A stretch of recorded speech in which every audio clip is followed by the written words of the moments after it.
Huh? Hello, everybody.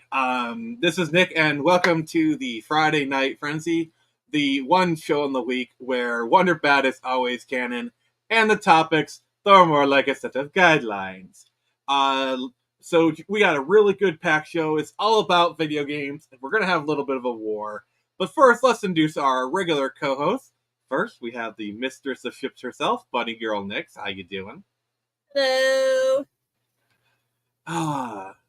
Good. And then next up, we have the man for who rooftop Korean is his favorite gender. We have Chris Infinitail. Annyeonghaseyo. And lastly, and certainly not leastly, is a man who is a self-proclaimed orcasexual, John A. Douglas. What the? All right, I'm out. How do I? Oh, God. Was it something I said? Oh. You asshole! You freaking Well, you introduced him in some way. I actually don't know what I hit. I didn't leave the studio. All right. So This is how ugly rumors get started, okay? Yeah, it's not like he's running for vice president. All right. So for those who don't know you, the two people who don't, please describe yourself and why I use such a stupid orc pod. Well, I'm John A. Douglas. I'm an independently published fantasy author. I would show off a book, but as it turns out, all of the copies that I had on hand have gone out into the mail.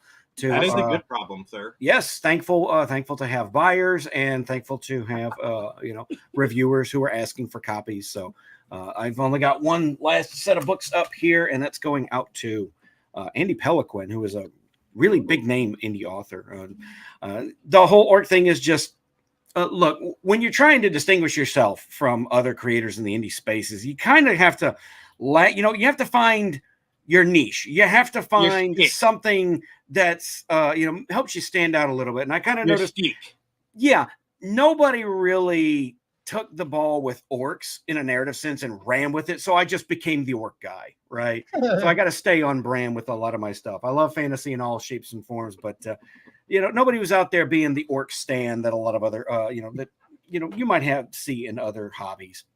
Oh my God! God! Hey, I'm making this a thing now. It's a thing now. Oh no! I had to scold Royce from Friday night. God, I'm getting the shows mixed up. Drink with Crazy. I'll tell you, a Drink with Crazy. Yeah, they're going. Iron Age Nights comes on tonight, and Nick's going to be there, guys. I will be there in the chat, by the way. Sweet.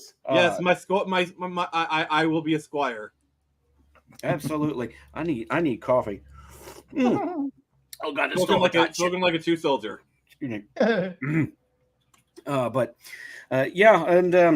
As I started to dabble in, I got more in indie spaces because a lot of the stuff that I enjoyed as far as mainstream entertainment really started to disappoint me, right?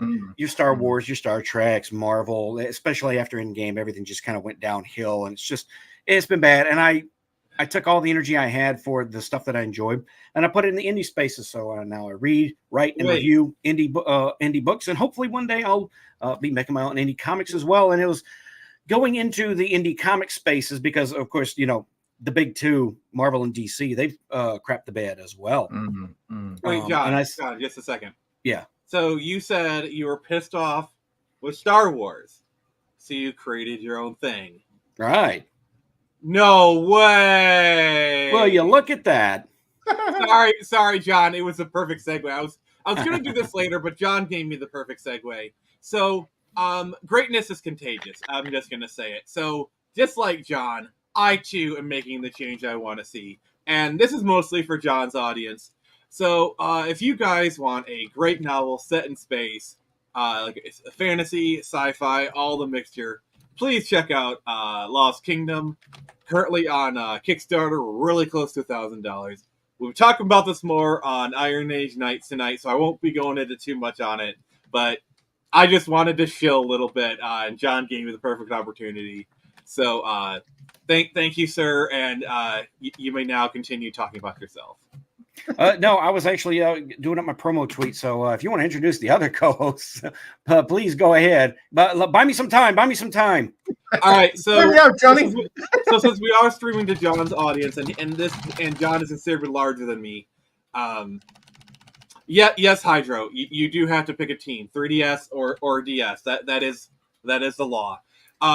Chris and Nix, I know you'll pick the right choice. Yes, make the right choice. Oh no, Chris, introduce yourself to John's audience.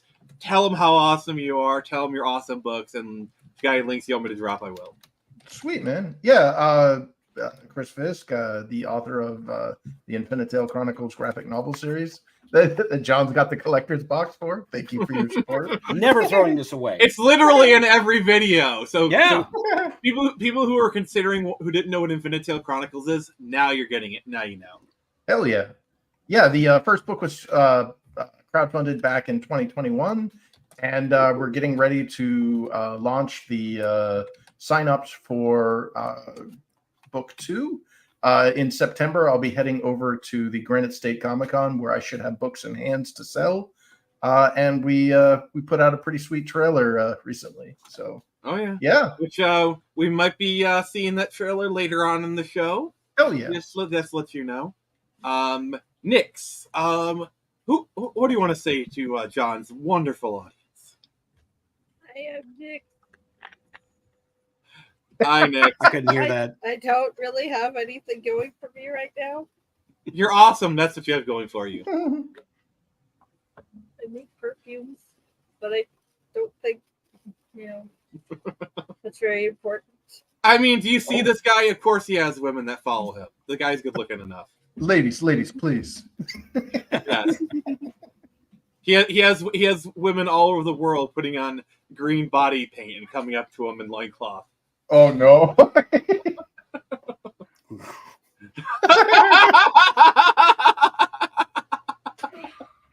Cosplayers for the win. Oh god. I have a story that I can tell you guys at some point, but not tonight. Yes, we will start a war tonight.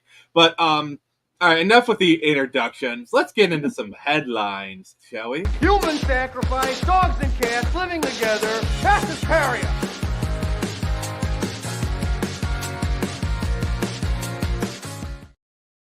All right, welcome to Headline Hysteria. We're talking about all the topics that are important, just not important enough for a full episode. So we got a bunch of them, so I'm going to let you guys take a pick. We have Game Informer No More, Xbox Store Closure, and Borderlands Bomb Hard. Which ones do you guys want to tackle first?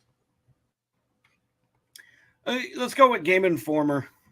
Sweet. Because I've got thoughts on all our topics tonight. I ain't going to lie. I was there for all right. Things. So for those who don't know, or who didn't even realize it was still going, Game Informer, aka GameStop toilet paper, has officially shuttered its doors. The magazine that people thought had been closed for 10 years is finally gone. And as usual, people who had not thought about GameStop in 10 years were freaking the frick out. Like, oh no, this is such a tragedy. I haven't thought of a Game Informer in 10 years, but oh my god, how dare that? Like, it's like when Saturday morning cartoons went away. People who hadn't watched a Saturday morning cartoon in 20 years were freaking out. Well, this is a herald of GameStop going under. Yeah. GameStop has lost its business relevance, especially with digital sales and Amazon. There's very little like you go into a GameStop now and it's a glorified pawn shop for game consoles and whatever those bobblehead things are, or merch, or like you want little the toys. Funko Pops. Yeah, Funko Pops. There you go. Yeah, AKA Nerd Pet Rocks. No. Funko Pops are modern day Beanie Babies. That's another good analogy. Yeah. As a person who lived through the Beanie Baby craze, I think I actually have a few Beanie Babies around here still. I think the irony is some might actually be worth money, which is what everyone was hoping would happen with those. Well, the ones that were rare, the ones that were genuinely rare, like Peanut Royal Blue and like Spot Without a Spot, the ones that were actually rare are still worth a little bit of money. I think Peanut Royal Blue, which is like the crown jewel Beanie Babies, Peanut Royal Blue is like the holographic Charizard of Beanie Babies. I think that's worth like $600 or something, which during the Beanie Baby craze, I think was worth like $6,000, but still. Wow. Yeah, but it shows though how GameStop like what they're doing is they're shoring up their losses, and I'm fairly certain Game Informer was a loss leader, meaning they were selling it at a kind of at a cost to them. They weren't making much. It was a profit. premium for membership. They like it was a hey join the club and you can get this thing for free. Yep. Lost leaders, man, those are always the first signs. Like when those go, that means the company's in trouble. See, the problem is when it comes to gaming magazines, they're useless for news. Yep. But magazines like Retro Gamer, where they do like big interviews with like Nolan Bushnell, or they do a big deep dive on Donkey Kong, and they interview the Stamper Brothers from Rare. That's what magazines are used for nowadays. Is like those kind of like in-depth guides of stuff that like are not time sensitive. Yeah, that's a good. Like point. I'd still subscribe to Retro Gamer. Like by the way, that's a great magazine. I'm a little sad because that was a little. I do have a lot of nostalgia for a lot of gaming magazines. I read them excessively. I wasn't able to really, because I was a kid, afford subscriptions to a whole lot or buy a whole lot. But Game Informer held a special place in my heart because it really was a little different than a lot of the other ones. A lot of the other ones on the rack were themed towards, they were themed towards one system or another. You had PSM, you had PlayStation Magazine, you had Nintendo Power. PSN, EGM, I remember. EGM wasn't bad, but Game Informer was a great magazine. Yeah, Game Informer was a little bigger, and it felt like it had a little more sheen of journalistic professionalism to them at the time, mind you. Wait, I was reading Game Informer having integrity. What's this? Yeah.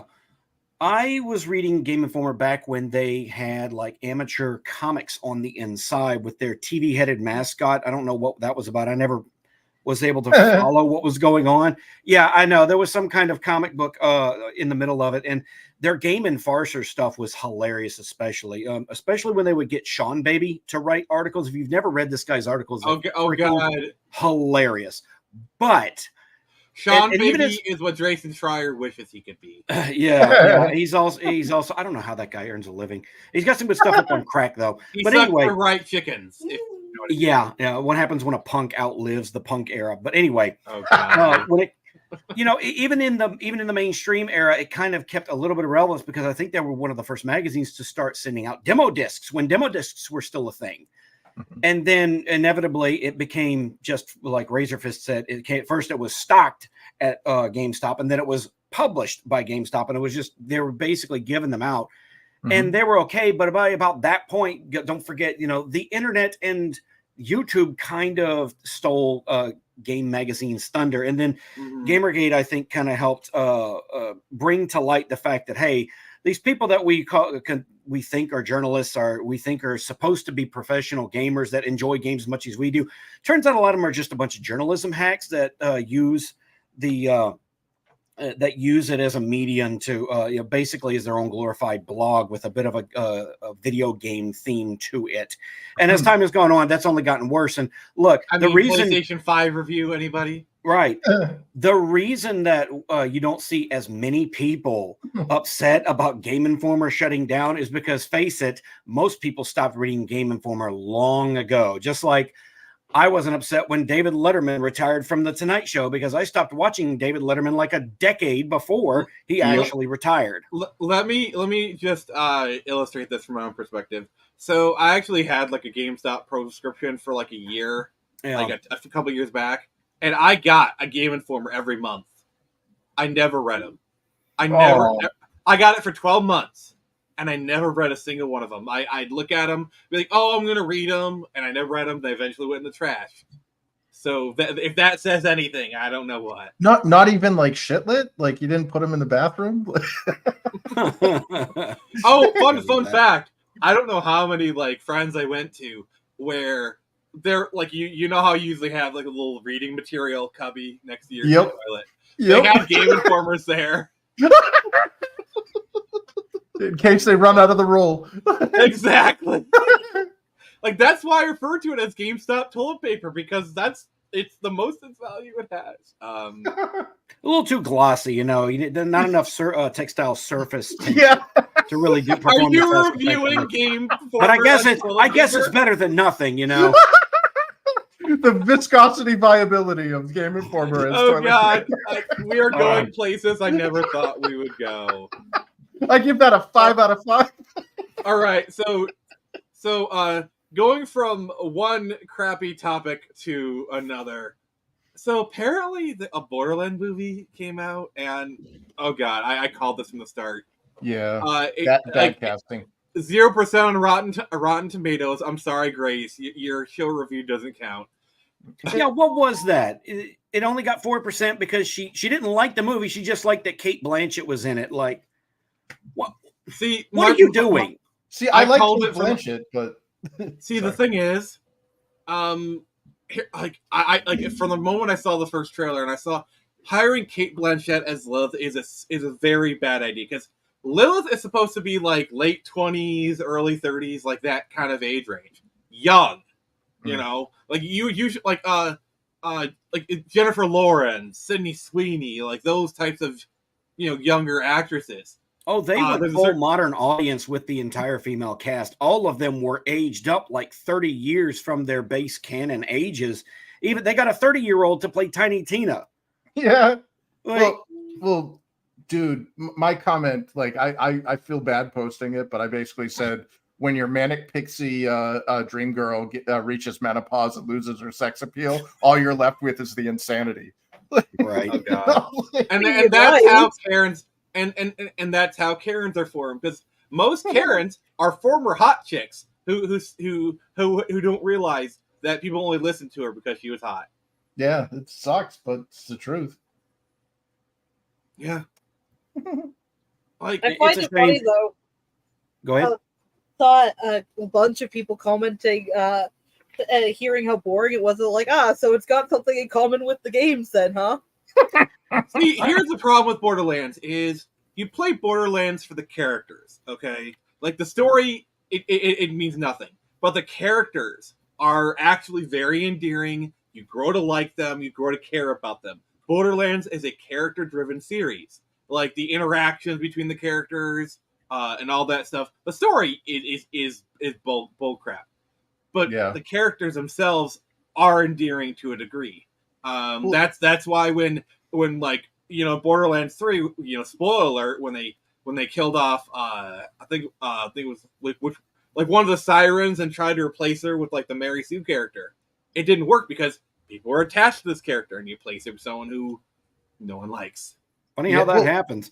And the only person I played through some of one, and it was all right, but I only would play Borderlands with other people, which was my son. And he ended up playing more into the sequel than I did. I showed him the trailer, and he was not having it. Like, he just looked at me, and walked out of the room. And arguably, he would be the target audience for this particular thing. Like, all the characters are miscast. It's cringy. It's trying too hard to emulate Guardians of the Galaxy, very obviously. And it doesn't help that they got people that are celebrities that are people are kind of tired of, unless they're in the right role. Nobody wanted Jack Black as Claptrap. And my son refused to play Borderlands 3 because of what happened to the original Claptrap voice actor. They booted him out of that spot for some BS reason. I forgot what it was. And therein lies the problem is, even if this movie had done everything right, even if they like casted the right actors, like had Sydney Sweeney as Lilith and literally showed you Sydney Sweeney's boobs 90% of the time. Sorry, I got a little thirsty there for a moment. But the problem is the third Borderlands irreparably damaged the franchise. Like, Borderlands 2 was like the height of the franchise, and then Borderlands 3 came out and it had its BS, and then a lot of the core fans left the franchise. Well, yeah, it's also about a decade too late to really cash in on the popularity of Borderlands. That doesn't help. We haven't really had much of a Borderlands. If this movie had come out in 2015 with a proper cast, maybe it probably would have done good. Well, it's the era of the hipster snark has come and passed. like the ironic winking at the camera. Marvel, like the MCU has overdone it. And like you had mentioned, Guardians of the Galaxy. Well, Borderlands actually came out before the Guardians of the Galaxy movies. So it kind of already had the precedence. But Guardians of the Galaxy beat them to market and did it better. So now we're looking at a pale comparison that's Can like we all a just decade like late. can we all just admit the fact that Guardians is the exception to the rule rather than like because everyone just points, hey, Guardians of the Galaxy did it. Every other film that tries to do it fails. The only one who's ever done it is Guardians of the Galaxy. So I think it's time we accept that Guardians of the Galaxy is the outlier. It's not the proof that it can be done. It is like the freak outlier, that kind of thing. Like World of Warcraft. Everybody tried to dethrone it and they couldn't. Arno, behave yourself. I know you're commenting on my channel, but and then I'm Final being hosted on Fantasy his 14 came out and actually did it. So, and I think what Dave's original comment said, and that probably was true. He thinks that Eli Roth got screwed with reshoots over the years. I wouldn't be surprised. I wouldn't be surprised either. Pretty much every movie that suffers from it tested badly, go back and reshoot some stuff and make it better, ends up feeling like a hodgepodge that never works out. I mean, Suicide Squad is probably the best example of that, where it just inconsistent tone and characterization. And exactly. Guardians of the Galaxy. Yeah, you get that cope from a lot of the MCU stands that whenever you say, hey, man, nobody knows who Shang-Chi is. Nobody knows who the Eternals are. No one cares. Well, no one cared who Guardians of the Galaxy were until that. Okay, but these are not the Guardians of the Galaxy. Exactly. You're trying to get lightning to strike twice. And Guardians was a decently made movie that came out at the height of Marvel's cultural relevance, cultural cachet. Like they could have released they could have released a video of Kevin Feige taking a dump for 2 hours and it would have made $1 billion. Oh, I see you watch Secret Invasion. Oh, I didn't even know that came out, the series, until I saw like clips of it on social media. Ooh. It was hilarious. It was hilariously bad.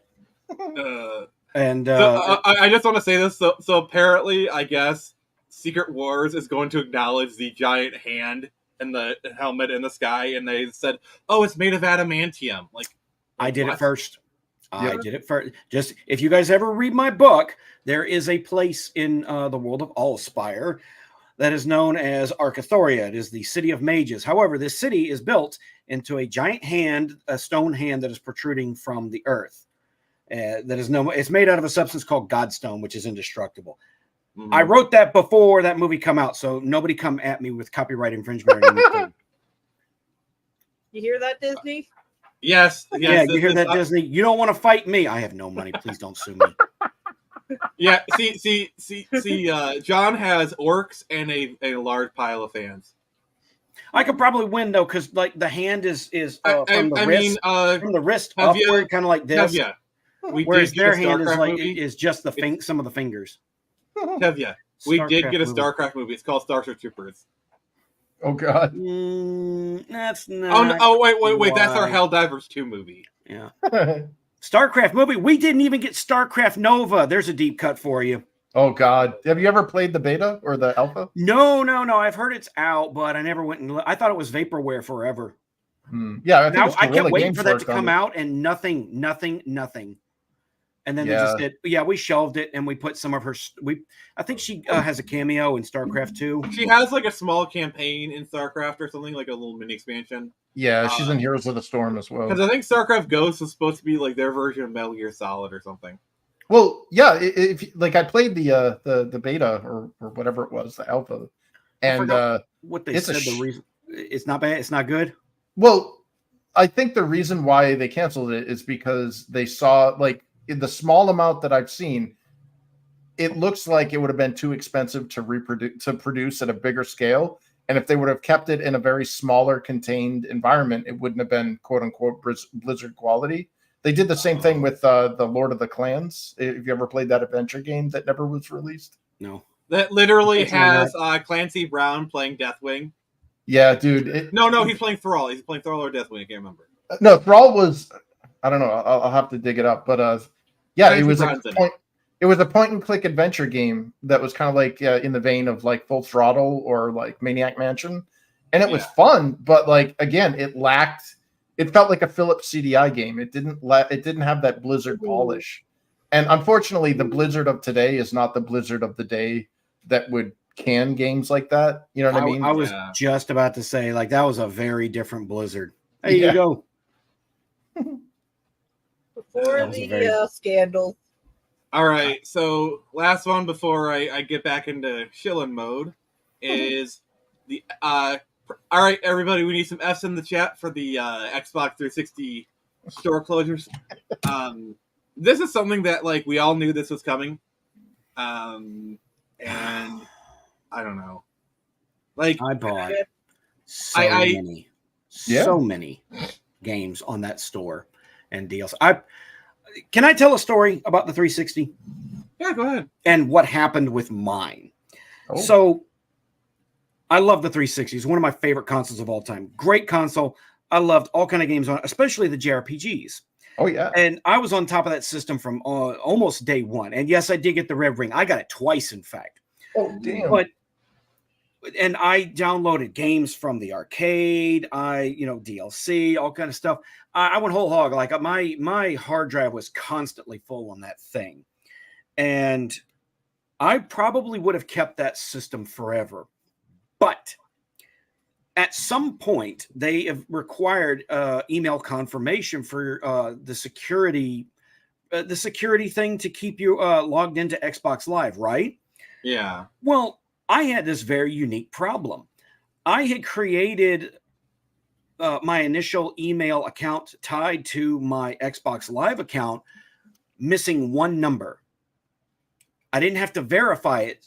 So when I tried to like reset my password or access my my account once they wouldn't let me back in anymore, I couldn't access it because I tied it to an account that didn't exist.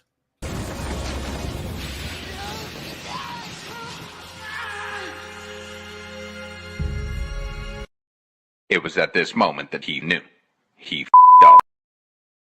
I was totally felted. I called. I'm sorry. I was waiting to drop hours on hold with Xbox Live tech support until eventually, and I started going up the chain.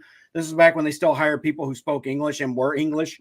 Oh, yeah. And eventually I did get some higher up that basically said, look, unless we have the password or the answer to your it was one of the security questions. Yeah. I had to have the answer to the security question, who was my favorite fictional character? And I exhausted every option I could think of. I don't know why I chose that one. The long and short of it was basically that's why you always put Batman. All the data that I had downloaded. I had to start over anew. I was bummed. All my achievements were lost. Totally felt it, right? Sucked. But I moved on. Achievement unlocked. You done effed up. Oh, God. It sucked. And I hated it. And I love that system. And I actually tried to buy one not that long ago, a couple years, and hook it up. And it wouldn't stay hooked up to the internet. Now, I was starting over. And I got a hold of tech support again. And they said something along the lines of basically your internet's too sophisticated for this old system now. So basically... This your old console is too good. The old console is not compatible with newer technology and most importantly, newer internet technology. So again, this console is basically useless.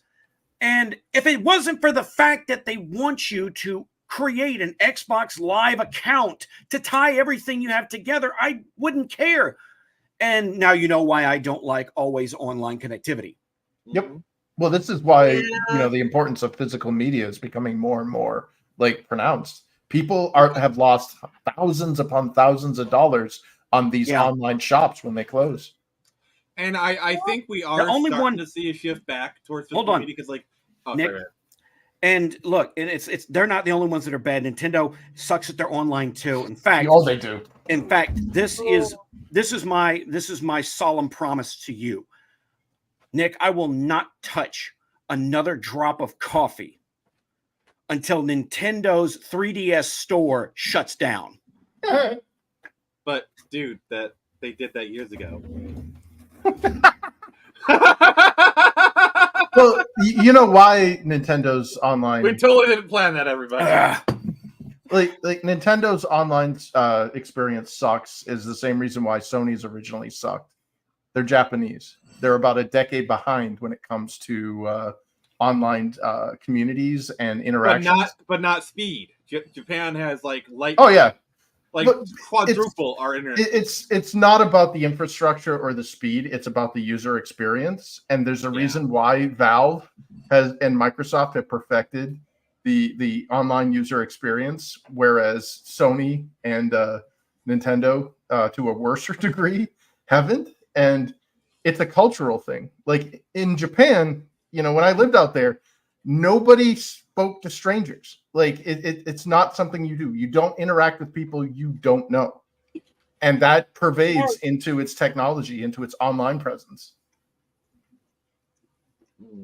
And their accounts were all linked to their physical consoles instead of this ubiquitous online account. And that was the dumbest thing that Nintendo ever did. Because they're not they have this concept like when you work for a Japanese company, you will hear this slogan over and over again. But that is the way it's always been. Like you're not allowed to question authority. That is the way it's always been, and it's so asinine. And the problem. Should I display the super chat?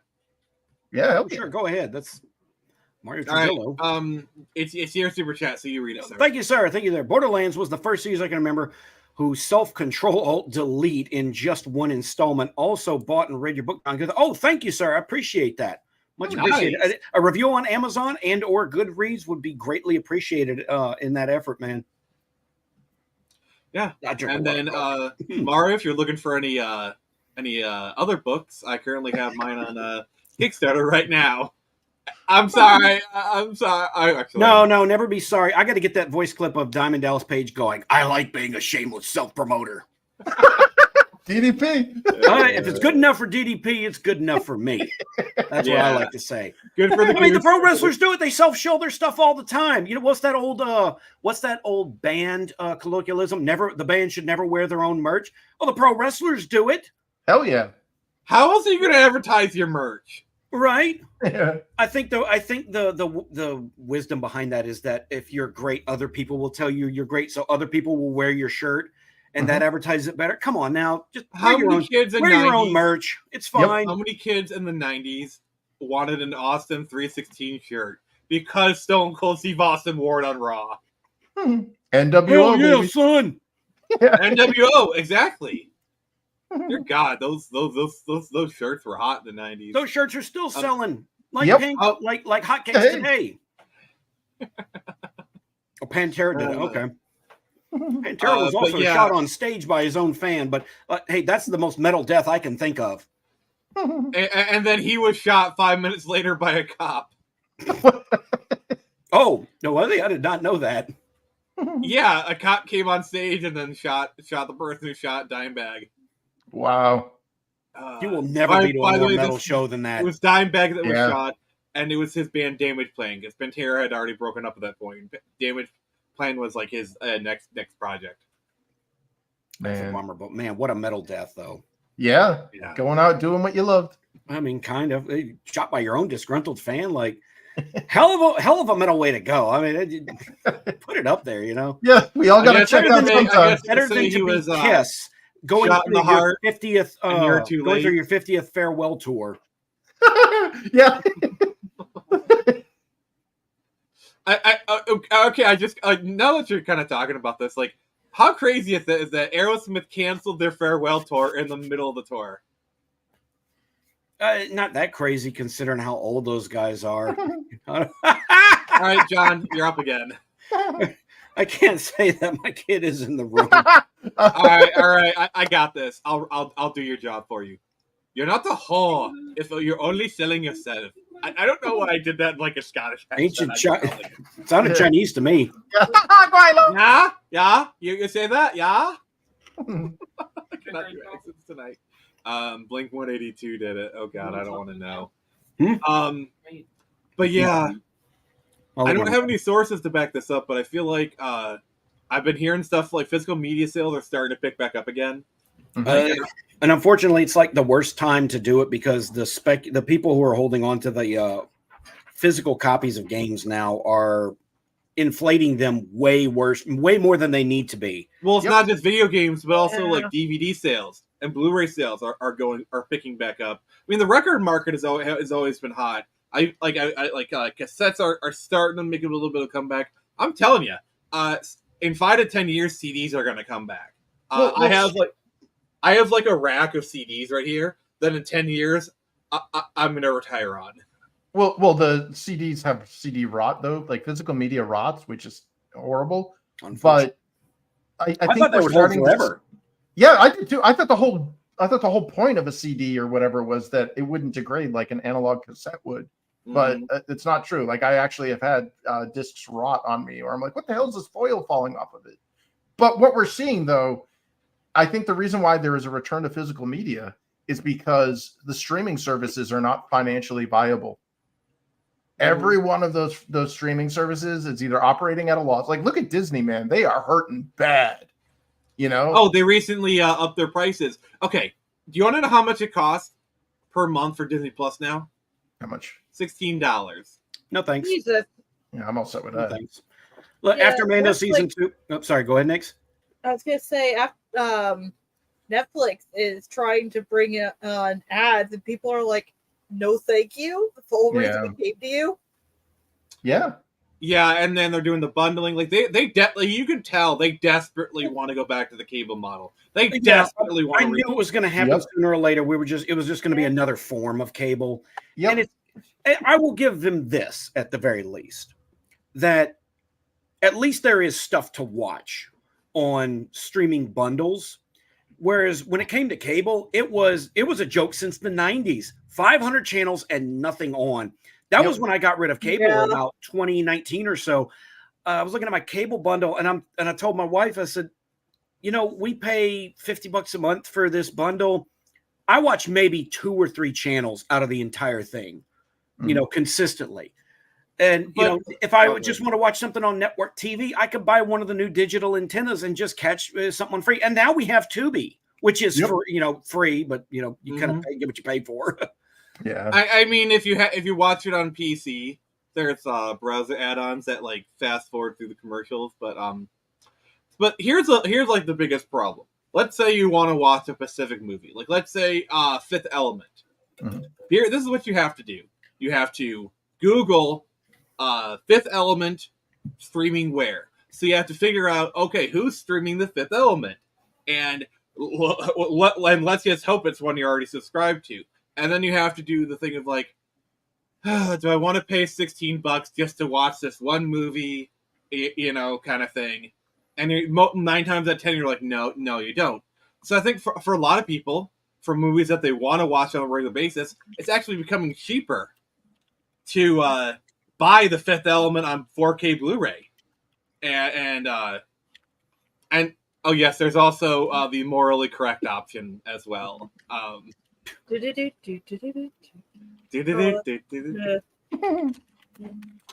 But also, let's not forget. Anyone else remember the live-action Mulan debacle where? Oh God. Oh, You had to pay extra like $20 or $30 or something like that. Yeah, an extra $30 even if you already had Disney Plus, which is $10. They want you to pay $40. they got rid of that so quickly. Mhm. And their excuse was, well, it's cheaper than the movie theater, at least. Wait, $40 to see a movie? No. To see a movie in the privacy of your own home. Yeah. Your own home. What? Yeah, That's the kid. like I don't even think the Blu-ray costs $30. No. Well, to quote Al Borland from Home Improvement, I don't think so, Tim. Exactly. That's the original thing. Excuse me. Like, if you notice how memory hold Mulan is, like nobody like talks about that movie. Well, 'Cause that was a it's bastardization of terrible. the. Well, okay, Oh, it's it terrible. is a shit show on so many levels. Like, it's at a base level, it's just a bad movie. But also the fact that like they shot near a literal concentration camp, Yeah, and then they thank them. thank them in the credits. Cringe. Yeah. Yeah. Pure cringe, pure Disney cringe, and it's so like Disney too. I love how even at the end of the day, the movie is just terrible. It would be one thing. Like Marvel's, for all it's bad, it's at least a shit show that you could like. It's so like it kind of borders on so bad it's good, but at least it's like an entertaining crap show. With Mulan, it's just bad. Well, what I find hilarious is that. Oops, sorry. What? Nix and Chris. I just said I'll go watch the original Mulan. All right. I'm gonna have to read. It was great. All right, you got another. You're just making bank off me right now, John. Apparently. Eyelids are basically foreskin for your eyes. Arno. I don't have the Arno sound clip, but he does this. He tries to get put in the corner in timeout, basically in chat. The Moyle Arno, this is for you.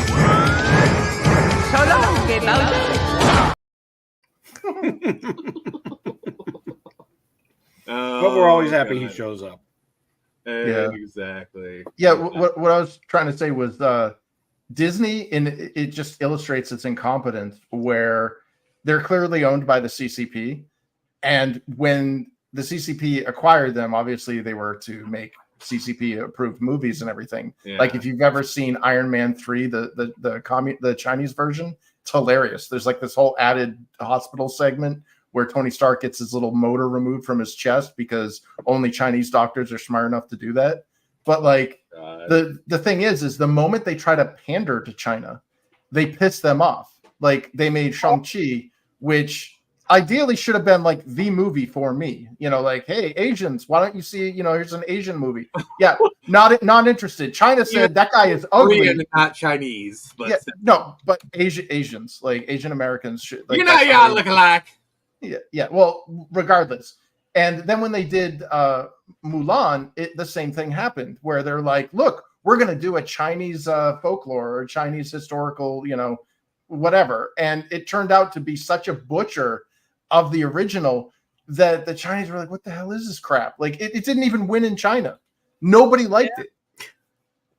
Yeah. Nobody. I have to say something to Noob in the chat real quick. God. John, do I have to read it? Do I have to read it? Thank you for the $2. Noob, Noob might be a little linguist party. Yeah. Noob, you might I know Noob is a lot younger than me. Noob, a lot of what you've heard about, well, a lot of the negative things that you heard about Walt Disney have been revisionist history. Revisionist history by active communists that worked and lived in Hollywood at the time. They tried to infiltrate his animators union. Yep. And when the animators found out, they came to him and said, you got to do something. They're trying to infiltrate our union and take it over, basically. And so Walt Disney, came out strongly against the Communist Party, even to the extent that he, went to to Congress, to the House, and gave testimony about what was happening against them. Because of that, the communist newspapers that were running in Hollywood at the time, or that were sympathetic to communist parties in the U.S. and in foreign powers, they ran smear campaigns on him. They called him everything. They called him racist. They called him anti-Semite. And that is a revisionist history that kind of perpetuates to this day in Hollywood, because a lot of Hollywood are communists. Yeah. And the sad part is the communists won. Like, that's unfortunately. And if you notice, me, Chris, and the Knicks. So what you notice is because after he lost the fight with the communists, he kind of checked out of the animation and he started doing the parks. And you notice after that happened, the animation slowly started to get worse and worse and worse after Walt mentally checked out of it. But Chris, go ahead. Yeah, the only thing that McCarthy did wrong was he didn't succeed. Basically, McCarthyism is what happens when you don't finish your prescription of antibiotics. The infection comes back more resistant, And that's Hollywood. Our Hollywood is red commies, dude. They're all commies. Like, it's all propaganda garbage. Yeah. Before Nick says her thing, I want to get back and read this super chat because I'm doing your job for you, John. Thank you. Imagine making Thank such you, a bad movie. You Thank piss you for off the China. Thank you for the $2, Noob. I appreciate that. All right, Nick, go ahead. Wait, if you send a super chat on one channel, I'm streaming from another channel. Does it go to me or does it go to you? Or I think it goes to you because I'm not monetized. So yeah. Okay. Well, I was just gonna say, and they succeeded. I mean, if any of you want to send me money, you can back my Kickstarter. I'll be doing that when I get paid. I'm sorry, Nick, go ahead. They succeeded too because it's a very widely held belief that Walt was a terrible person who did all these terrible things. Oh yeah. And to this day, like, I have mutuals on Twitter who believe it, and I'm like, no, shut up, you're stupid, you don't know what you're talking about. Well, you know, as the communists win.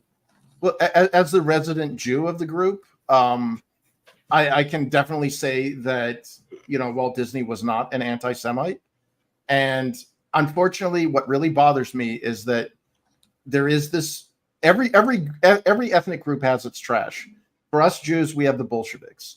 These are the people that haven't seen the inside of a synagogue since their mitzvahs, where they're getting money from their families. And they're generally self-professed atheists and all this crap, and they're all commies. And they're the ones that they stir up trouble. They cause mean-spirited bullshit. You get like freaking Seth Rogen making a Christmas movie that's shitting all over Christians and Santa Claus and shit. And then when he gets on that human turd, yeah, that guy's a piece of crap, and we don't claim him because what happens is they start shit, and then when they get the rightful backlash, they run and hide behind the rest of us Jews, going, "Oh, it's anti-Semitism." It's like, no, they hate you because you're a piece of crap. Like, that's not like. Don't hide behind us. Don't drag us into this. Like, no,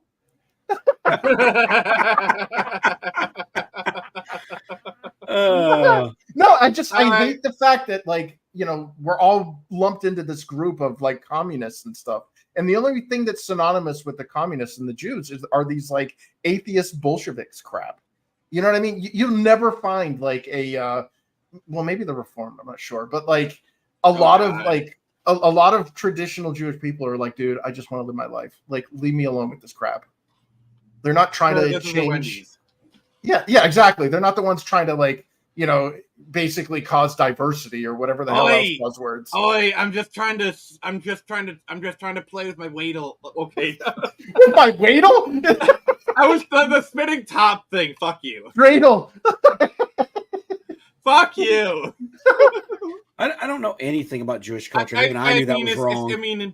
I mean, it's not like Disney made a movie called Frozen for the sole purpose. So that when you type in Disney's Frozen, that's the first thing that I love that conspiracy theory so much. Yeah. Hey, Fenrir. Good to see you. All right, so we will be doing some shilling here right now, just kind of. And then Chris has something he wants to share. So for those here, I have a book, and it's pretty cool. And we are almost to $1,000. So if any of you want good fiction without the bull crap, without the politics, it's a mixture of sci-fi and fantasy for a weekend, and we're already almost 2/3 funded. Check this out; it's pretty darn awesome. And then also, I wanted to give a quick update on Screecher number 3. It is in the mix, and it is awesome. And I have something to share. This is the first colored page. Oh, sweet. Nice. Check that out. Woo. Yep. She's kicking the can, guys. She's kicking the can. She kicked the bucket on the first page. Yeah. Screecher kicks the bucket on the first page. Oh, spoilers. Well, it was good while it lasted. Yeah. So, Chris, I hear you have something you want to share with us. Sure. Yeah. So just to set this up, Infinite Tale Chronicles, like I had mentioned earlier, the first book was funded on back in 2021. It's now available on Amazon. You can get the retail version.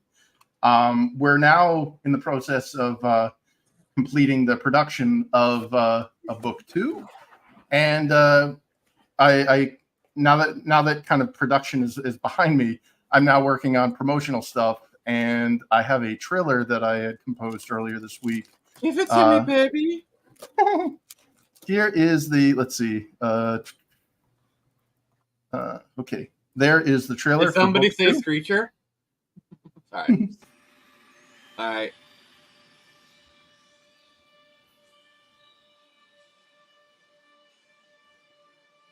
Knowledge is like a seed. When sown in fertile minds, it opens doors to new possibilities. Truth, once buried by the ages, is again revealed. The unimaginable becomes demystified.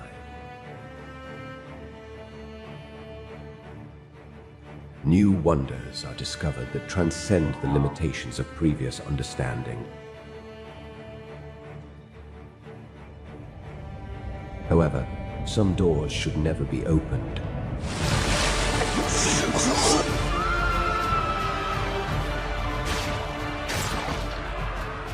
Our tale continues with the divergent paths of our heroes. As a naive king toils with ancient powers beyond his control, a grieving queen makes a fateful decision that forever changes their world.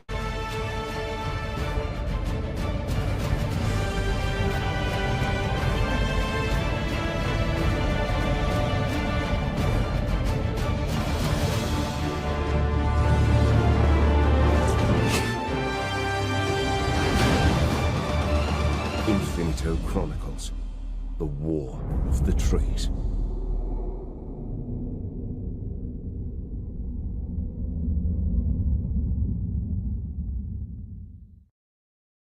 Sweet. So yeah, that's the trailer. for book 2. We'll slap my cheek and call me Betty. Okay. That was good. Thanks. Oh yeah, John. yeah. John's got the crowdfunded John. version. Show that to him. Roll it. Oh, it's muted. Good. John, you're muted. Ooh. Yeah. Okay. Came with this wonderful holo card, which I got to tell you, pictures don't do it justice. This is beautiful to see. You can kind of see it shimmering a little bit there. That was really cool. Everything that came with this was really cool. And the inside was, oh, no, can't show that. Art, wonderful. Gotta love this. Oh, yeah. Gotta love this stuff. And I owe you a review. I have been catching up on, guys, I've been catching up on my indie comics reviews. I reviewed John Della Rosa's DS Volt this week, and I gotta see what I can do next week. I'm not sure. All right. I may leave it up to a roll of the dice. So I will say, Ooh, that's bad. Before we start the war, I will say anyone who backs a book during the stream, who grabs a physical copy of the book, which that is $20 tier, they can come on for 5 minutes and join the stream and talk about whatever. So I am opening up that opportunity. So if any of you guys want to join the stream, buy my book and I will have you on. So John, do you know what time it is? Adventure time. Pizza time. That was a close second. So here we are at the battle of two, of one very important handheld, and then an also ran. All right, so I'm going to full screen us so we can show our beautiful devices. So I'm first. So in my corner, we have the Nintendo 3DS, aka the actual winner of this debate. And then in John's corner, we have the PlayStation Vita, a beautiful paperweight. Oh, I don't know. You see what's that kind of game I downloaded on here? Let's see. I've got God of War, Suikoden 2, Breath of Fire 3, Suikoden 1, Castlevania Symphony of the Night, Persona 4, Legend of Dragoon, Alundra, Chrono Trigger, Chrono Cross, Breath of Fire 4, Grandia, Final Fantasy 6, Final Fantasy 7, Wild Arms, and Minecraft, because my kids play it too. All right. Oh, well, Rampage, that is a lot of fun. Yeah. let's see here. For me, That's just what I have downloaded, mind you. So I for don't know how many me, games I left. have. Oh, you maxed that sucker out. Yeah, this is modded. So Oh, cheating! I see. Yeah. So I have Animal Crossing. I have Pokemon. Let's see. I have a fan translated version of Dragon Quest Monsters, the 3DS version. Let's see. Weapon Shop Demacy is a really good one. Some stupid game. Let's see. Dragon Quest, Star Fox. I got like a crap. These are just my 3DS games. Let's see here. Here are my emulators. Oh crap! I actually picked the GBA emulator, but I love the 3DS. The 3DS recently became mod viable, like I'd say about a year or so ago. But let's see here. Loading. Pokemon is God King. This is going to be for Fenrir. This is going to be for. You were talking about Final Fantasy Tactics? Nice. Yeah, it's the GBA one. Yeah, Link Between Worlds. That was a really good game. I would say, and so we're going to become kind of comparing, contrasting, like the systems, the games, usability, modability is a factor. I think in both of these consoles. So let's kind of first talk about like. Hey, Melee K. Nice to have you here. Hey. John, why do you think the Vita failed? Well, from the standpoint of hardware, because I did a little research before coming on here. I was going to do my due diligence. I was just not going to come on and sling BS like usual. Like usual. Because anyway. There was, from a power standpoint, this was probably, this was definitely a superior console, right? Mm-hmm. From a power standpoint. I'm not going to read the technical specs off to you because that is boring. It bored me just reading them. But the fact that you could, you had games on here that were of, at the very least, late PS3 quality. Mm-hmm. That you could have on here. You could also, mind you, stream from your PS3 games and your PS4 games, have a direct console linked to this thing. You couldn't do it quite, it didn't work quite as well as they wanted to. I think they wanted you to be able to, as long as you had an internet connection, connect to it at home, but that was real spotty. And if you're on the go, that's not quite. And I think you kind of nailed one of the biggest problems with the PS Vita was They sold this as a portable PS3, and a lot of games were trying really hard to be like console quality, like Assassin's Creed Liberation, Killzone, or like the Borderlands ports, and they all ran like crap. You had a lot of games that ran like crap. I think one of the 3DS's greatest strength is it didn't try to stretch too far. Like it didn't stretch too far. Like the games always ran well within its power. Sure, you had some games that slow down, like at Pokemon could have slowdown at times, but they I don't know. As far as the games themselves, I don't know. Vita games tend to be like going too close to the sun. Now, I will say this. Yes, the DS definitely had a superior library because a lot of what got pushed out onto the Vita as an exclusive was the fact that was stuff that kind of felt like an also ran version of a superior game that was already on there. I remember Borderlands 2 being on here was somewhat playable, but you had to like scroll up and down for text boxes and things like that. It definitely didn't help. But Dave said something. I saw someone else talking about the proprietary memory cards are a big reason it sank early. Mm-hmm. For UMDs. I mean, the Vita actually used cards. They actually corrected that mistake. Oh, whew. This one, the one that I got's all internal memory. The Vita did have physical copies. It did. Yeah. So I wonder if they're thinking of like the original PSP, which I'm not counting. I'm talking strictly about the Vita. The PSP. Oh, I mean, if was you want to talk cute, about but- the PSP, Yeah. this is my jam. I love the PSP. I was okay with it, but I got to tell you, what sold me was Immortal. We talked about it earlier. Sorry. two thumbsticks. That's what kind of put this over the edge for me. Oh yeah. Also, Yeah, those discs were cute, but let's be honest, keeping them all around you, it gets to be clutter. I personally, I don't think the discs were that big of a deal. Like, okay, you had to like, as a person who grew up with CDs, I'm kind of used to handling those discs like that. Yeah. People tend like oh, those discs were like the worst thing ever. Like, was it a bit of a hassle? Yes, but I don't think it was. Let's be honest, this is superior.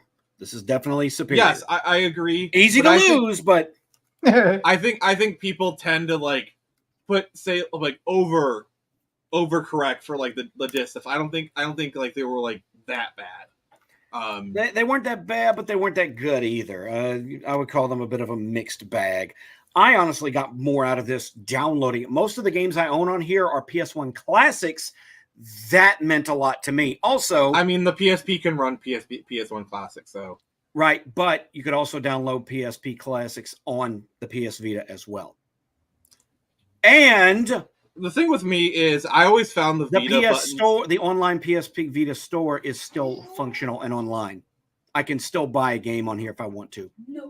In fact, I probably should before they get shut down. I mean, honestly, Dave. Okay, this is a question for you. Is there a purpose to owning a Vita? Yeah, because my kids are playing with my 3DS, and I need something to play. Also, there's a lot of JRPGs on here from the PS1 era that I didn't play, that I occasionally play. Chrono Trigger, you can see right here. I play this exactly once a year. Oh man! I had a buddy on Facebook who told me like 8 years ago. He says, "Brian, how come you never finished Chrono Trigger? It's classic." I'm like, "Okay, I'm going to start playing it," and I started playing it, and then I played it again the next year, and then I played it again the year after that. Every time it rolls around on my Facebook memories, I remember to pick it up and keep playing the game. So I'm almost to like the first boss, so that's good. Yeah, I don't know why I pick up Chrono Trigger and then put it down for a long time. I love Chrono Cross though.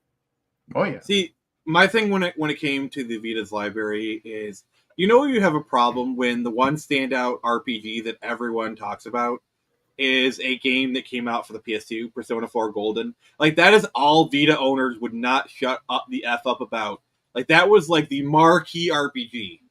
Was a game that came out on the PlayStation 2. Yeah, that's kind of a problem. Oh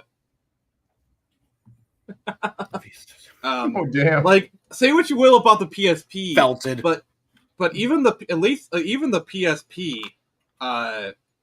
Sorry, I've modded PSP. Yes, even my PSP is Tron themed. Suck it. But like, even the PSP had like its own exclusives. Like, it has its own library. I can't for the life of me think of games that are exclusively Vita that you can't get a better version elsewhere. Dave, the Chrono Trigger that you can download on the PSP is still just $10. Go try finding a physical copy of Chrono Trigger for the 3DS right now. Why would I do that when literally I could just download it? Well, yeah, Actually, that's the other thing about the Vita was, okay, John, did you know in Japan during the first 2 weeks of the Vita sales, the PSP was outselling it? I remember hearing how bad is that? And don't forget, the PSP did have movies on it. I think there was still. I don't know if there was movies on the Vita. I never really looked into that functionality myself, but I know you could download music to it. You could download the content manager had stuff. You could store stuff on the memory card. You could copy content down from your computer onto your Vita and watch it on the go. No disc required. Yeah, like me. A lot of people's first MP3 player was a PSP. Yeah, I think they're porting that stuff over to the more recent Persona 3. But yeah, Persona 3 Portable on the PSP is really great. That's how I played Persona 3. I love my PSP. This is one of my favorite consoles of all time.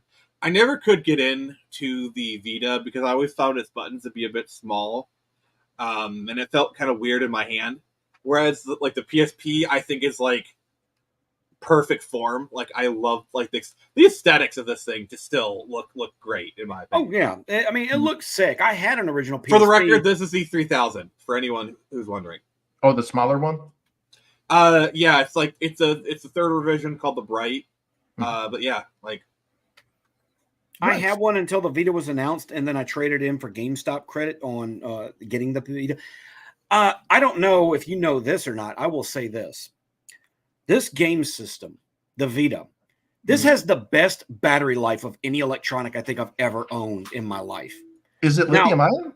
I don't know. Well, here's what I do know. I fully charged it today in order to do it because it's been a couple years since I fired it up. So, but guys, look, I'm older. I got kids. I write books. I do a lot of YouTube. I don't have a whole lot of time to game. So, don't judge me too harshly for not picking up my game systems. After a while, I still haven't finished like Red Dead Redemption 2. I could turn this off and pick it up in a week from now. It'll still be fully charged as long as I put it in rest mode like that. I kid you not. My thing is, wow. I really don't feel like there's a point in if you're wanting a game to play like games or emulation. I don't think it's worth it to buy a Vita because a Vita will cost you $200. And if you're buying it for emulation or to play games, you have a lot better options. Well, for one thing, as far as like a value proposition, the PSP is a better emulator, especially if you're just doing retro. Because the PSP can emulate, obviously, the PlayStation, Game Boy Advance, Super Nintendo, even a few N64 games. And these are like $40, $50. A Vita's like $200. But as far as like the other stuff, you have all these Chinese handhelds. Like for $200, I can buy a handheld for $200 that can emulate GameCube and PS2 games. But now we're kind of getting away from we're burying the lead with like modding, which is not something I ever really delved into all that much because I never really could afford to risk my money on something that could come back modded wrong or so I have a lot of oh god, Melee has it right. Yeah, the PS Portal. Oh god. Well, I mean, pretty much it. I think the Nokia N-Gage beats the PS5 in terms of having games on it. Yeah. Oh dear God. Yeah, I will say I did own both. The thing about the 3DS is this is still the best way to play DS and 3DS games. I'm sorry. Maybe it's just and the 3D part. Now, I never used the 3D part. One, because it would suck up the battery life like crazy, and two, it just got nauseating after a short period of time. To be fair, I've never gelled abandoned that concept after a few years. So right. I never gelled well with. Go ahead, Nix. I was agreeing. I hated the 3D aspect of the 3DS. Turn your head wrong. Why would you do this to children? Let me. All right, so here's the 3D slider, guys. This is most people's experience with 3D on 3DS. That looks neat. Go back to play. Yeah. Or you turn into Steve Martin. I turned it on right now, and it's got like this nice depth effect. Like it looks nice. And for some games, I got to give you this. Like I've been seeing the 3D gimmick since I was a kid, and usually it required those ridiculous glasses. Yeah. And it's never been more than a gimmick. I'll give them the credit for the fact that it's impressive they managed to do it without the glasses, like just on a flat visual screen. They created for some games, it actually enhanced the gameplay. Like Link Between Worlds, there is like actually there's some areas in Link Between Worlds where you're going down between like platforms and lava, where like 3D is actually really important because it helps you gauge like depth. It doesn't work for me. Because for some reason, it has to do what it is the camera on the 3DS will track your head movement, and then it will basically that's how it'll address the 3D or whatever. But if your eyes are too close together or too far apart or whatever, it's like those magic eye things. It won't work. So me, I had to like hold my head in a very specific way. And if I breathed the wrong way, it just went freaking blurry and I couldn't. I will say they did improve the head tracking on the new 3DS. This is a new 3DS model, by the way. Here's the thing.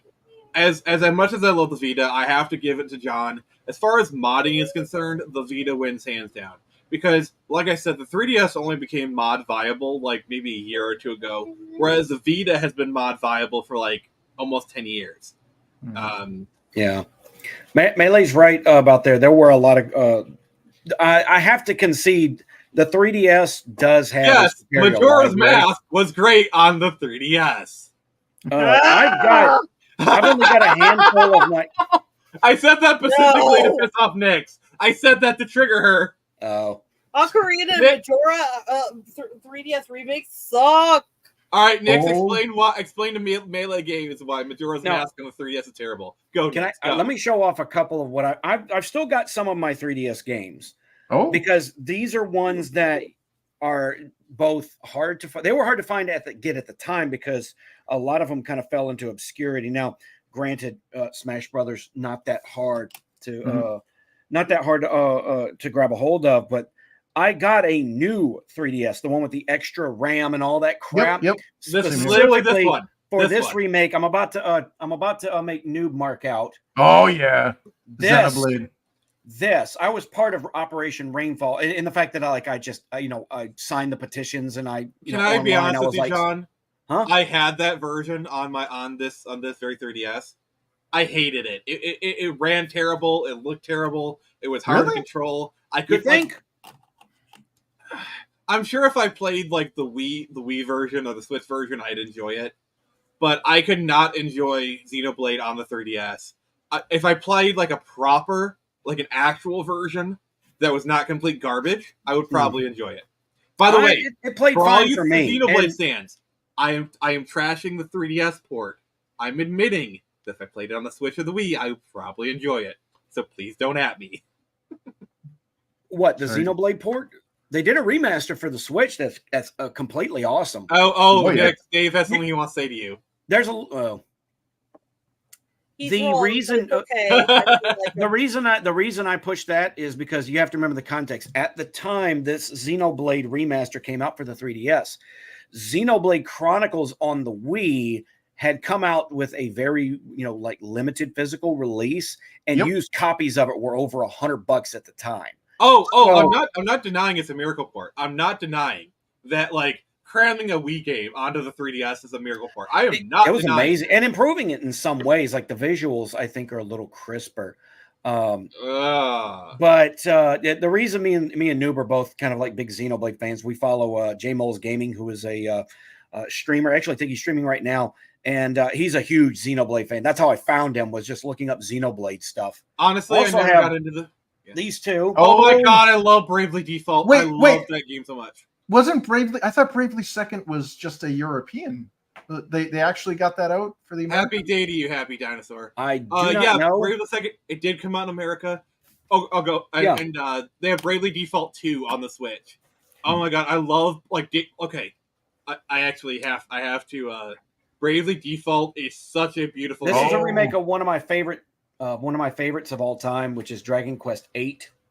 Nice. Oh, yes. Which is a phenomenal game. And I got this. John, I haven't even played this. Hold on, this is my last one. Because at the time, I remember a Kotaku article, probably the only thing I'll give them credit for, is they said this was so long and so difficult to translate that it was a miracle it got released in the U.S. at all. Nani? And I bought it just to kind of help support the release, which is Dragon Quest. Which one is this? Oh God, 1 and 2. No. Oh God, I can't see it. Oh, 7. Dragon Quest 7, the remake for 3DS. This is sweet. All of my physical 3DS games in one spot. All right, I'm not getting rid of these.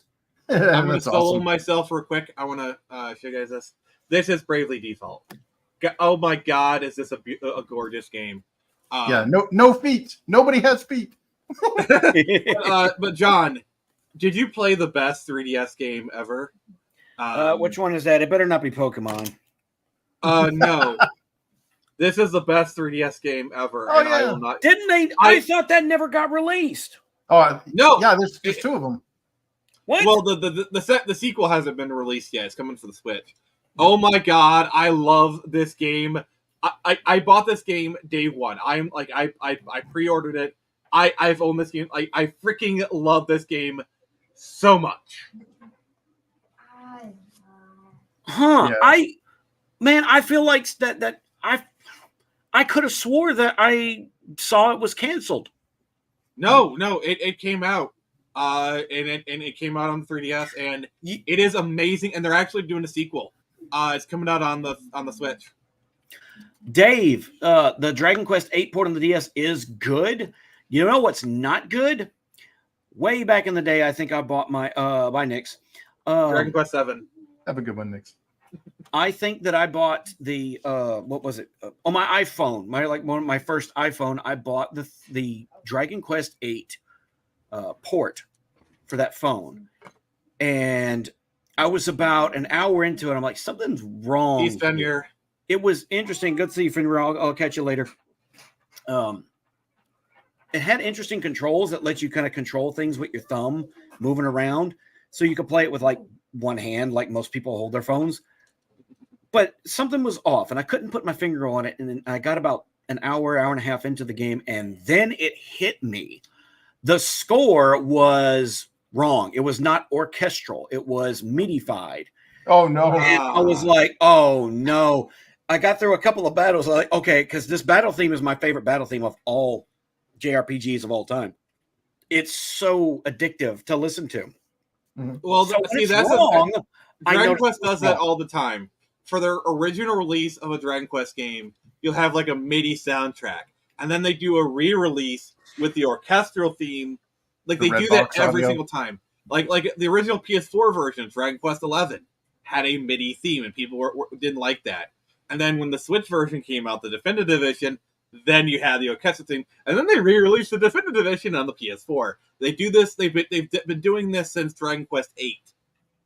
Dragon Quest 8 on the PS2 had MIDI stuff in the original Japanese version, but when it came to America, the American version had the orchestral stuff by default, actually, and so then they re-released it in Japan. I remember getting that Dragon Quest 8 demo disc. I can't remember what game it came with. I think it was Metal Gear Solid 3. It was I don't remember.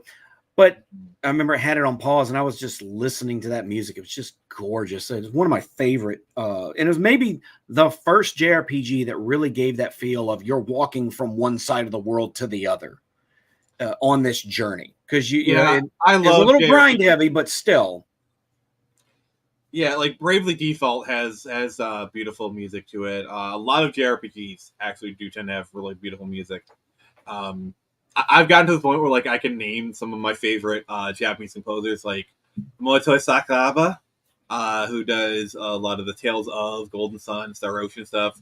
Nobu Uematsu, who does obviously the Final Fantasy things. Classics.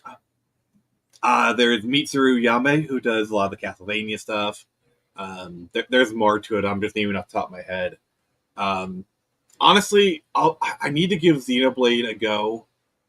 Maybe when like the Switch 2. I don't think most of the. Do you have a Switch now? Because you can play pretty much almost the entire series that matters. Therein comes the superior handheld, which I never miss an opportunity to whip this thing out. I actually sold my entire Switch collection, games, consoles, and everything, and got a Steam Deck. Oh, okay. Let me answer Noob's question real quick. When I say MIDI-fied, MIDI was a MIDI. MIDI. It was a MIDI. It Musical was instrument, digital interface. back in the day before you could get like really good music on compressed onto like a phone. They had to make like imitation more stuff that sounded like it was written on a 16-bit console. Yeah, it was synthesized instruments. Right. Yeah. And they had to make electronic music that sounded like the orchestral version. And it just didn't sound quite as right, but that was kind of we had that leap in technology when smartphones came out, but for some reason, Well, that particular port didn't happen. here's the thing though. MIDI itself does not make any noise. MIDI is actually more of a protocol than an actual like sound thing. Because all MIDI is press key on keyboard corresponds with this note on an instrument. Yeah. Yeah. And so the sounds you hear, digital interface. well, that's general MIDI. You're talking about GM, general MIDI. No, just that's what the acronym stands for. Oh yeah. So MIDI itself doesn't make any actual sound. Now, if you're talking about general MIDI or GM, that does make sounds because basically it came about as a standardization for like synthesizers and keyboards to talk to each other. And MIDI is actually still used today because it's just that good. Yeah, it like the thing is MIDI has existed since the beginning and it's still being used today. We just don't recognize it as MIDI anymore because the technology has been able to blend together the synthesized instruments. We now have a better understanding of pitch and modulation. But when MIDI was it musical instrument digital interface, when it was first released, it was literally, here are 16 channels, fill them with whatever instrument that you have synthesized. Here's a library, go. And that's why all of the chiptune games had pretty much identical sounding music because it was all using the same library of musical or synthesized instruments. Yeah, like that. That's why like anyone who was internet savvy in like the 90s and 2000s, you were downloading video game music. A lot of it would come in MIDI files. I mean, if you're on Amiga, it was using mod files or whatnot. But a lot of that was because it was the easiest way to translate the game stuff to a computer was to use to put them into a MIDI format. When did this become a lesson on like fit 40-year-old computers? Well, I saw we were talking about like 3DS. Yeah.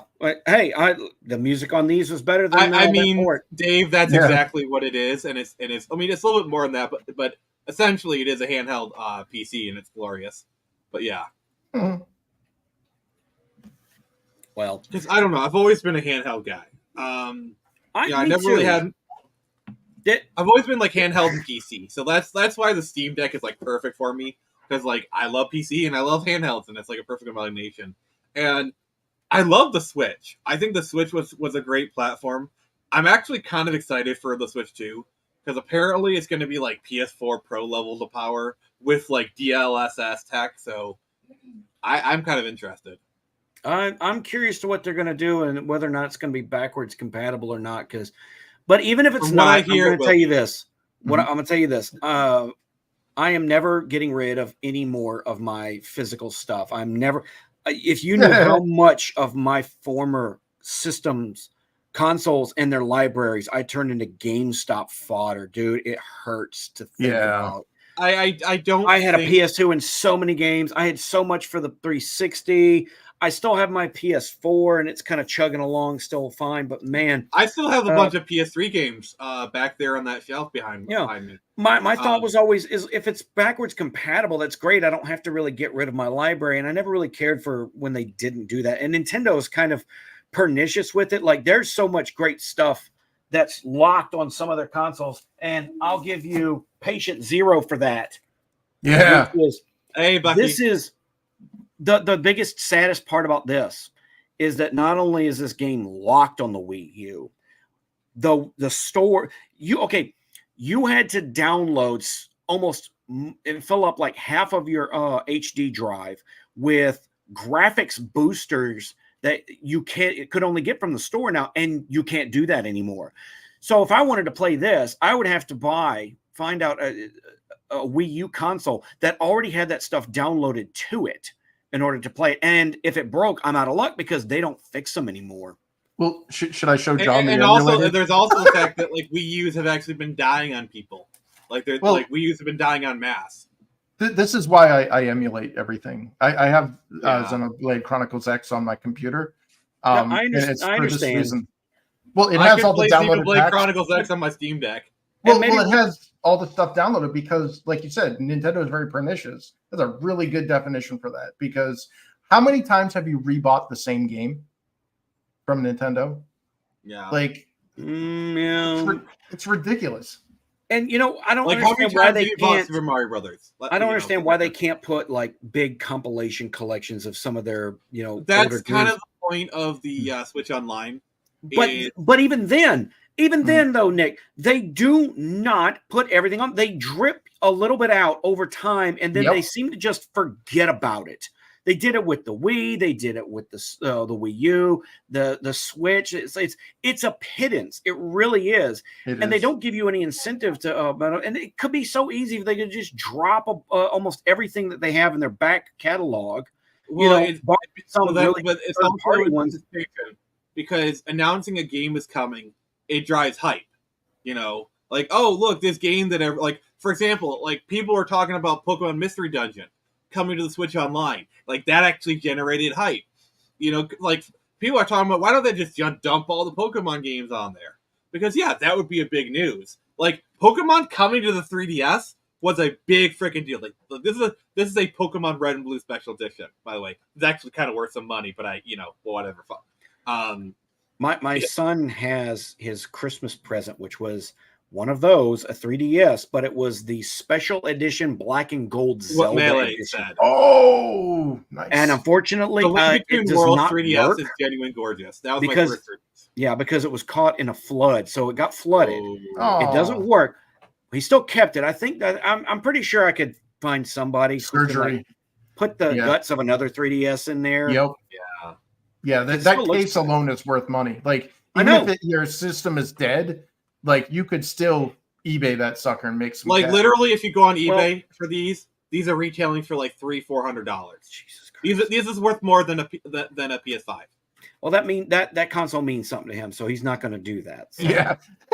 But I still like to get it playing again because it was his. One thing I do miss about like the 3DS era versus Switch is all the variations that we got. Like, like I said, this special edition. Like, every big console, they do like a special edition 3DS. They've kind of done it with the Switch a couple of times, but not as much as they used to.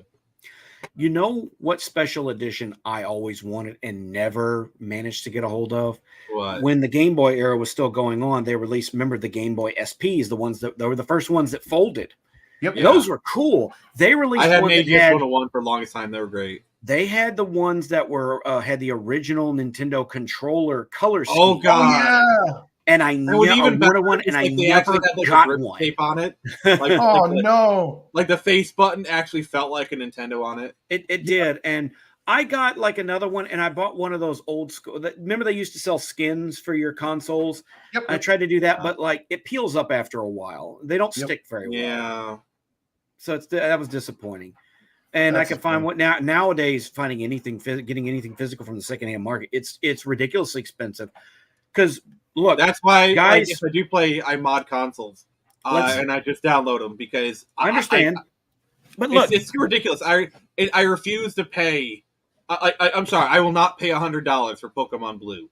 That is ridiculous. Especially if it's a game that I want to pop into a Game Boy and play it. I'm not paying $100 for one of the best-selling Game Boy games. Like, there are 20 million copies of Pokemon Blue out there. I'm not paying $100 for it. You guys are all on crack. Yeah, I hear you. Look, let's shift the Overton window here from the 3DS versus the Vita for the PC versus console discussion, okay? Because I've always been a little more invested in that. Look, PC's better. I recognize how PC has a lot of advantages. Now, you got to look at it from my point of view, okay? I grew up a console kid right up until the PS5 era because of a lot of reasons. And I'll tell you why. One, I have a boomer sense of technology. So the idea, to you guys, this is easy, right? Oh, just download emulator. You've already lost me.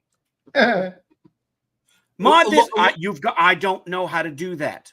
Hey, Chris, if we started talking about tweaking, and Chris, I can use computers, but I don't know how to do a lot of that. Those elements that put all this together, and it seems easy to you guys. It's crap hard to me. I'm still figuring out how to be a YouTuber, right? John, I bet if me and Chris started talking about editing like INI files, your eyes are probably already starting to glaze over as soon as I said that. I mean, I was already starting to zone out when you were talking about meaties earlier. Yeah,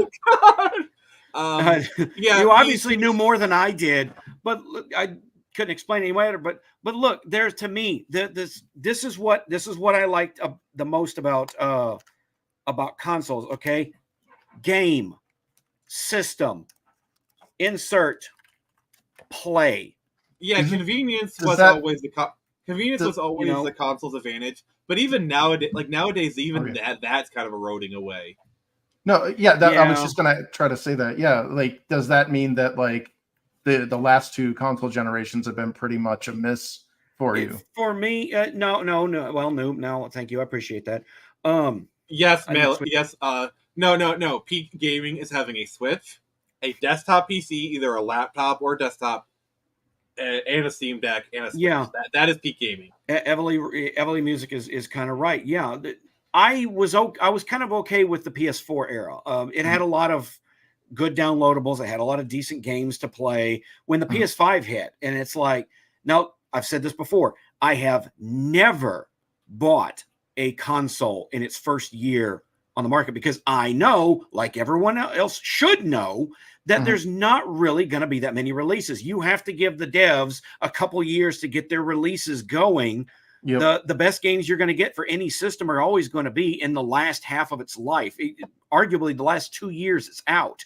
Now, but so in the first year, the joke about any game system, they said this about the Switch, was that, hey, there's no games on it. But now they're still saying it about the PS5, and its library is very middling. Well, the thing with to be fair with the Switch, it was a Breath of the Wild machine for the first 6 months of its existence. Like, the only reason...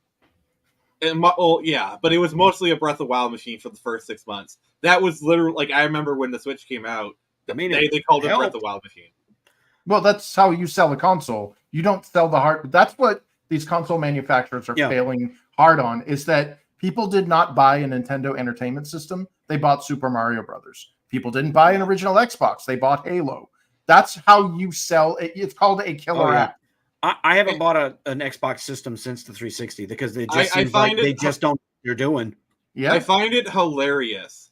Is like this push away from exclusives. Like you know when a narrative is trying to be pushed. Like when you have like the game journalist being like, "Oh, we don't need exclusives. Exclusives are dead." You know, like they're obviously being fed a line from the people. Like look at how Microsoft is faltering. Because they only really have Halo. Whereas Sony, they still have a few exclusives. I mean, they're all coming to PC in better form. And Nintendo literally surviving off of their exclusives. Because let's be honest, if it weren't for the exclusives, you would not buy a Switch. Well, as somebody who actually like worked on games, I'll tell you right now, multi-platform games are terrible. And here's why, okay? When you make a game for the PC, it's no man's land. It's free for all. You throw it on the PC, it could actually, like, unless Steam gets a bunch of like negative comments that say this game doesn't boot or whatever, like you're good to go. You can throw it on PC, nobody cares. But there are gated gardens with consoles. And when you try to license a game, that's what they call it, licensing a game, because you're actually buying a license from the console manufacturer to say, hi, I would like to get my game on your platform. It goes through a long and very stringent series of compliance and they call it TCR, TRCs. It goes through this whole compliance crap that lasts multiple months sometimes, and it goes through multiple phases where if it fails on the first time, then you have to spend like a considerably more and more amount of money with each succession of you trying to get this thing certified. Once it gets certified, okay, game goes in there. Boom, it works or whatever. But in order to get through those certifications, it needs to meet very specific hardware limitations, i.e., when you're making a game for the PlayStation 1, I'm sorry, not the PlayStation 1, the PlayStation 3, you have to install that sucker onto your hard drive because the BD-ROM, that 1X BD-ROM cannot stream data directly from the disk. It's too freaking slow. That's why every game that you bought for the PS3, it took like 20 minutes, 45 minutes or whatever to install those damn games just to play it. Well, here's the kicker. now you're telling the same people who made those compliances for the PS3, they're now having to make shit for the Xbox 360, which those assholes at Microsoft said, hey, we sell a console that didn't have a hard drive. But wait a minute, I just built a game for the PS3 that you have to install everything onto the hard drive because your disk drive is too damn slow. Microsoft says, that's not our problem. You can't install shit onto our hard drives because we sell consoles that don't have hard drives, so you have to stream everything from disks. So now your engineers literally have to build the game twice, and they don't take full advantage of the hardware. That's why console exclusives look gorgeous. You look at Uncharted versus some of these multi-plat games, and it's like, whoa, why does that game look so much better? What's going on? It's because they didn't have to make multiple versions of the game and pussyfoot around a whole bunch of like optimizations that didn't work on both systems. And then you have games that were built multi-plats that where every multi-plat has like their target platform. And during that generation, the target platform was usually Xbox. Like for example, Skyrim. The console version was built for the Xbox. And then they tried to like shove it on the PS3. That's why it didn't work. But to answer Melee Games one, what you're talking about, and Chris can back me up on this, is minimum viable product. Yep. You want to go for that, Chris? Yeah. So that is the death knell of creativity and quality. MVP, or minimum viable product, is basically the question that developers ask: what is the minimum amount of crap we can shove on the disc that we can get away with selling? And I, as a designer, have had my soul destroyed when I sat in a conference room after establishing what the minimum viable product was for the games that I worked on, and then having the higher up say, great, okay, now what can we pull out of that MVP to sell as retail exclusive or pre-order bonuses or DLC, additional DLC? I mean, I think what me and Melee were referring to was how like the least powerful console is what you target.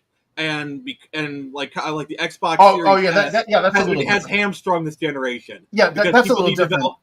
Because they had to develop for the Xbox Series S. Well, that goes back to my TRC's statement that I was saying earlier, where if you're trying to get a certification from Microsoft's TRCs say, hey, this game needs to have to work on the Xbox Series S as well as the Xbox Series X. So you're not going to take full advantage of the Xbox Series X hardware because you have to go for the weaker of the two.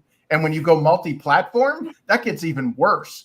And that's why a lot of third-party developers told Nintendo to go F themselves, because they were basically selling GameCube level games during the Xbox 360 and the PS3 market. And people are like, no, we are not going to make GameCube level PS2 era games on the PS3 and the Xbox 360. And that's why even during the Switch era, the Switch is essentially a PS3. Like it is, and even PS, like, and the problem is, even PS3 games, like when Saints Row 3 came out on the Switch, there is no reason why Saints Row 3 should run as bad on the Switch as it does, because Saints Row 3 is a PS3 game, and the Switch is essentially PS3 levels worth of power.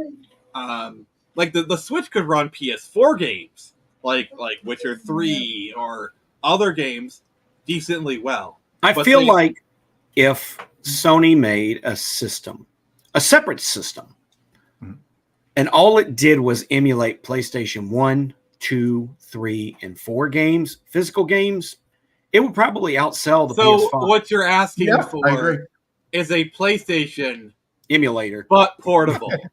But and again, I've actually heard that like Sony, because Sony is in a constant race to rip off everything Nintendo does. Nintendo does the Wii, Sony does PS Move. The PlayStation Portal was kind of their thing, but I've actually heard even like that Sony may be developing a new PSP, and Microsoft actually might be getting into the game. If they got good games, look, I'll be honest. For the last 20-something years, right? I'd play games and all well and good, but when I really got into JRPGs in the late 90s, a lot of them were on the PlayStation 1, right? And so the PlayStation 2 was a natural evolution to that. And then now, growing up, my dad had this rule, right? My dad grew up in the 70s. So to him, video games was something that was standing up at the gas station. You put a quarter in it, you played Pac-Man for 5 minutes, and you moved on with your life, right? It was not something you put $120 in 1993 money into and then, play. Now, I was a console behind for a couple generations, and he had this notion. It was very similar to like my toys when I was until I was about 10. The way he thought was, you have a game system already. Why do you need another one? Yeah. Right. And that was kind of the thing for a long time. I was in the SNES Genesis era, and he said, you can have one or the other. You can't have both. There's no reason for you to have a Super Nintendo and a Genesis. And I'm like, but I'm missing out on Mario, but I also want Sonic. So that's one reason why I was a Genesis kid. I mean, Genesis does what Nintendo. It's just science. Eventually, right. The next generation came. That was PS1 and 64. Now, at that point, we chose 64 at first. I hit like 17, and I realized, like, what is Dad going to kick me out of the house if I use my own work money to buy so I bought a PS1, right? And ever since then, I basically bought every console because I didn't want to miss out. I will go where games are. I mean, if we're going to talk about like the more JRPGs they have, the more where I'll usually end up going and playing the most. Nice. I mean, in all fairness, if we're going to talk about like Saturn, PS1, N64, the PS1 was objectively the best platform of that generation. Like the N64 was good, but it had some classics. Like, let's all be honest. There's at most 15 games that you want to play on the N64, whereas the PS1. The library itself was massive. There's like probably, if we're just gonna do like a very like wide view of like games we're playing, there's probably like 500 games at least on the PlayStation that are worth playing from depending on your taste. Yeah. Hang on. Whoa. I don't have. 64. Actually, see, Melee K when it comes to like PS2. Versus Dreamcast versus Xbox, the Dreamcast wins that. Dreamcast is literally the greatest achievement of mankind. Like, the Dreamcast is like the pinnacle of humanity. That control all downhill from there. Sucked. That controller hurt the hell out of my hand. I disagree. That controller was actually really comfortable. No, it wasn't. I hated the cord. You're a liar for saying it. As a person who actually owned a Dreamcast, I actually, but the cord was a bit bullcrap. Yeah, on the bottom of it was weird. So check this. I don't have many left, but again, I got this at a garage sale. One of the few I've got left. So good. Mostly for my wife because she loved playing this back in the day. My wife would occasionally. I'm just gonna say this: if Square actually did a Final Fantasy remake of Parasite Eve, that would so slay. Now I found this for $5 at a garage sale. Oh, nice! Oh dear God, yeah. I have like purchased that. This is also on my Vita. Oh, that's a classic. So I have a weird relationship with Legend Dragoon. I have bought that game like 3 or 4 different occasions, and I never play it, and then I sell it. But yes, Parasite Eve is GOAT tier. That is like one of the greatest games of all time. This was the second JRPG I ever bought. Blind by game. We were talking about Game Informer. I think it was EGM gave this like a 7.5 or an 8. And this wound up being one of my favorite games of all time. It is locked on the PS1. It's called Thousand Arms. Now, I'm not surprised that you don't necessarily know it, although it's probably on your Steam Deck. And Noob, you'll probably like this too. This is a lighthearted anime-style game that actually builds in a dating sim into the weapon and leveling progression. Oh, God. Have you... Okay. If you, John, I have to give you PS1 game recommendations now because PS1 is my favorite system. Yeah. Have you played Azure Dreams? I think Azure Dreams is a combination dungeon crawler, monster tamer, dating simulator. This was roguelike. By the way. I think I've heard of it. I didn't play it, but Noob. It has boys and girls, CTR but you play as CTR is better than Mario Kart. You play as the main character right there. You see him on the front. The guy, his name's Mice, and he's what's called a spirit blacksmith. How do I explain this?